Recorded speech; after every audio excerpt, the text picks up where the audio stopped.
स्वागत है आपका। ज़्यादा टाइम न लेते हुए आज बात करेंगे शिट्ज़ू ब्रीड के बारे में। तो शिट्ज़ू कह सकते हो कि इन दिनों की सबसे ज़्यादा डिमांड में अगर कोई ब्रीड है तो वो शिट्ज़ू है। छोटी ब्रीड होने के बावजूद इसके शेडिंग नहीं है तो लोगों को ये बहुत पसंद आती है। तो सबसे पहले हम अगर इसकी बात करें तो शिट्ज़ू की क्वालिटी किस तरह से चेक की जाती है, जब आप शिट्ज़ू ले रहे हो वो किस तरह का है, क्या तरह का नहीं, ये आपको पता होना चाहिए। सबसे पहले हम बात करेंगे शिट्ज़ू की। अगर हम क्वालिटी की बात करते हैं तो शिट्ज़ू की क्वालिटी में सबसे पहले आता है उसका फ़र। शिट्ज़ू का बहुत ही डेंस फ़र होता है, जैसे आप देख सकते हैं इस बच्चे का बहुत ही हैवी फ़र होता है। दूसरा, शिट्ज़ू की क्वालिटी चेक करने के लिए आपको उसका साइज़ देखना है। शिट्ज़ू बहुत बड़े साइज़ का नहीं होना चाहिए। जैसे आप देख रहे हैं छोटे, ये इस पपी की एज 45 डेज़ है तो छोटे साइज़ में है, ये बहुत ही कॉम्पैक्ट साइज़ में है, ठीक है। और तीसरी बात करते हैं इसका बॉडी वेट। जैसे एक शिट्ज़ू 45 डेज़ के बच्चे की बात करेंगे तो उसका बॉडी वेट मैक्सिमम, अगर मिनिमम की बात करें तो उसके लिए नहीं कह सकते, बट मैक्सिमम उसके वेट की बात करें तो अराउंड 700-800 ग्राम से 1 किलो के बीच में होना चाहिए। 45 डेज़ के पपी की बात कर रहा हूँ। और एडल्ट शिट्ज़ू की अगर हम बात करें तो वेरी करता है, बट एक ऑन एन एवरेज उसका 7 से 8 किलो वेट होना चाहिए। अगर आपका शिट्ज़ू बहुत बड़ा साइज़ ले रहा है तो डेफिनेटली वो लासा मिक्स है, ठीक है। तीसरी शिट्ज़ू की अगर देखने वाली बात है, शिट्ज़ू की नोज़। जैसे आप नोटिस करेंगे, इसको हम अंडर नोज़ भी बोलते हैं ब्रीडर लैंग्वेज में। अगर आप नोटिस करेंगे इसका जो माथा है उससे इसका नोज़ अंदर है। अगर आप देखेंगे, मैं फिंगर रखता हूँ तो इसको अगर आप ध्यान से देखें तो इसका नोज़ जो है अंदर वाली साइड दबा हुआ है, ठीक है। चौथी चीज़ है इसकी टेल। जब ये खड़ा रहेगा तो पूरी टेल कर्ल कर लेगा। पग बहुत ज़्यादा कर्ल करता है बट ये इस तरह से टेल रखता है, ठीक है। तो ये थी इसकी कुछ क्वालिटी चेक। अदरवाइज़ बहुत फ्रेंडली ब्रीड है, ठीक है। घर पे रखने के लिए बहुत अच्छी ब्रीड है। इसका फ़र नहीं शेड होता, बहुत कम शेड होता है बाकी ब्रीड्स के कंपेरेटिवली। अब इसके बाद हम इसके बात करते हैं शिट्ज़ू की डाइट के बारे में। जब एक आप पपी लेते हैं, सबसे पहले आप कोशिश करें आप 38 डेज़ प्लस पपी लें। अगर 40 डेज़ प्लस मिलता है तो उससे भी अच्छी बात है। तो जब आप थोड़ा बड़ा पपी लेते हैं तो वो आर्टिफिशियल डाइट पे आता है, तो हम क्या करते हैं, सेरेलैक की हेल्प लेते हैं। पपी सेरेलैक आते हैं, ह्यूमन सेरेलैक भी यूज़ कर सकते हैं, बट उसमें मीठा होने की वजह से हम रिकमेंड नहीं करते। तो सिंपल है, जिस तरह का एक बाउल ले लीजिए। इस बाउल को क्यों रिकमेंड किया जाता है, अगर इस पर आपका पपी पाँव भी रख रहा है तो ये पलटेगा नहीं। तो इस बाउल में आपने 20 ml पानी लेना है। 20 ml पानी में आप जो भी सेरेलैक यूज़ कर रहे हैं, अब अलग अलग सेरेलैक की थिकनेस अलग अलग होती है। जैसे मैं सेमोलैक की बात करूँगा, अगर उसको लेके चलें तो सेमोलैक का आपने 20 ml पानी में 1 स्कूप पूरा डालना है। वो पतला सा पेस्ट बनाना है, थिकी पेस्ट नहीं होना चाहिए, ठीक है। अगर वो थिकी पेस्ट होगा तो ये वॉमिट कर सकता है, ठीक है। Cerelac is just a shifting diet. वो शिफ्ट करने में हेल्प करता है मदर फीड से, जब आप डॉग फूड पे शिफ्ट करते हैं। तो उसके बाद जब आप सेरेलैक, कुछ दिन आपके पपी ने सेरेलैक अच्छे से खाया, धीरे धीरे उसकी क्वांटिटी बढ़ाएं, पानी बढ़ाएं, स्कूप 1 स्कूप को 1.5 स्कूप पे लाएं। इस तरह से उसकी क्वांटिटी आप बढ़ा सकते हैं।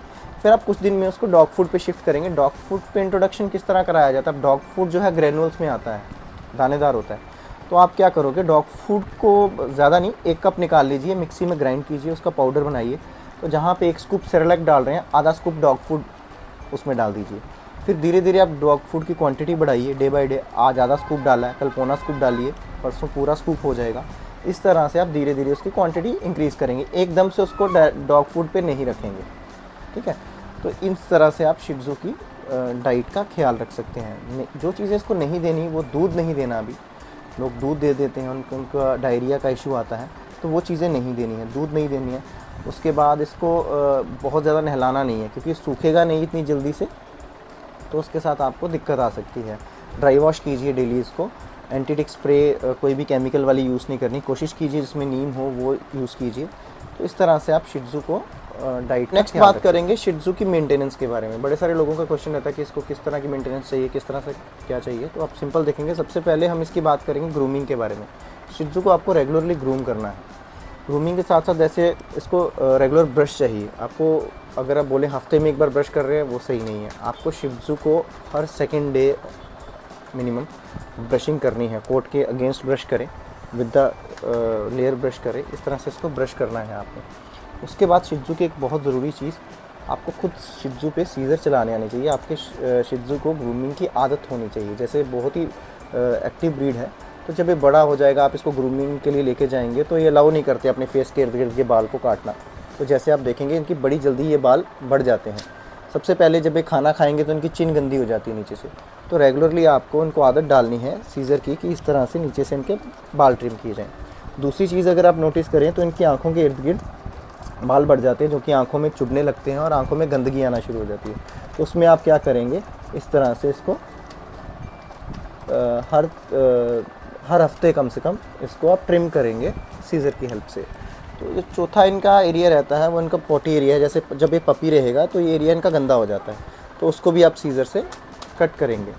तो अगर ये चीज़ आप रेगुलर करेंगे तो आपके शिट्ज़ू को सीज़र की आदत रहेगी, बड़े होकर वो ग्रूमर को भी अलाउ करेगा और आपको भी अलाउ करेगा इसके लिए ग्रूमिंग के लिए। आपको बड़े होकर दिक्कत नहीं होगी। नहीं तो बहुत सारे लोगों की ये प्रॉब्लम रहती है कि बचपन में वो उसको आदत नहीं डालते हैं और बड़े होकर जब वो उसको ग्रूमर के पास लेके जाते हैं तो वो ग्रूमर को काटने को पड़ जाता है या अलाउ नहीं करता है या सीज़र उसकी आँख में चुभ सकती है। अगर बचपन से आपने इन चीज़ों की आदत डाली है तो इसको ये दिक्कत नहीं आएगी।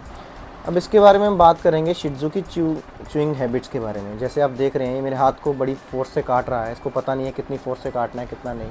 तो एक्चुअली ये प्ले बाइटिंग है, इसको प्ले बाइटिंग कहा जाता है, ये एग्रेशन नहीं है। कुछ लोग इसको एग्रेशन समझ लेते हैं।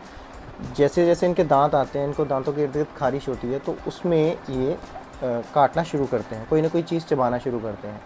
तो इस चीज़ को रोकने के लिए जैसे हम ह्यूमंस में देखा गया बच्चों को टीदर दिए जाते हैं जब उनको इस तरह की इरिटेशंस होती हैं, इस तरह से इनको भी टीदर्स दिए जाने चाहिए। जैसे च्यू टॉयज़ होते हैं, ये सॉफ्ट टॉयज़ दे सकते हैं जिसमें स्पाइक्स निकले हैं, अगर आप देखेंगे ओके।